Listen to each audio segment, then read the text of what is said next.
Today at the Kellogg Center in East Lansing, the talk was all about the presidential election, but it wasn't a campaign event and there wasn't a candidate in sight.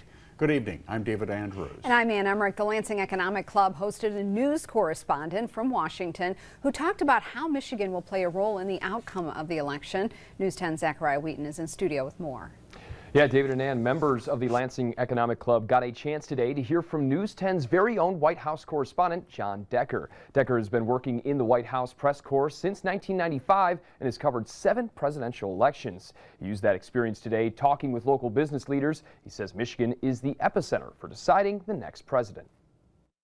There is this amount of energy that's almost equal on both sides, which makes this race here in Michigan so close. The race to the White House continues to heat up as we get closer to November. Lansing business leaders at Tuesday's Economic Club meeting got a sneak peek at how the election could play out here in Michigan. For our region, specifically because of some very important congressional races, but also U.S. Senate, it's important for our membership to hear from Mr. Decker, who has a balanced approach and can see both sides. Now in his 8th presidential election, Decker says this year is unlike any other election that he's covered. It's a very unique election given what has happened just over the course of the past few months.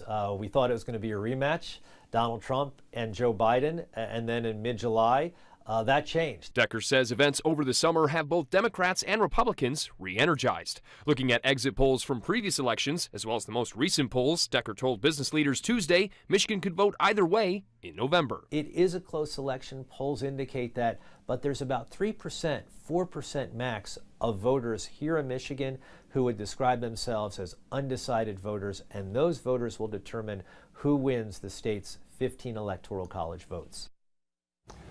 Decker told business leaders Tuesday that we can expect a lot more visits from candidates as we get closer to November. And Mr. Trump and Mr. Vance, please mind your own business. That is Gwen Walls talking about women's reproductive rights today on the West Campus of Lansing Community College in Delta Township.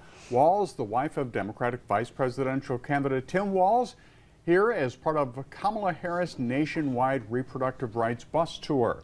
As for the Republican candidates, VP candidate J.D. Vance will be in Traverse City tomorrow, and former President Donald Trump comes to Michigan on Friday. We will bring you coverage of those stops as well. Overcast skies as we take a live look from our sky cam over downtown Mason. Andy Provenzano.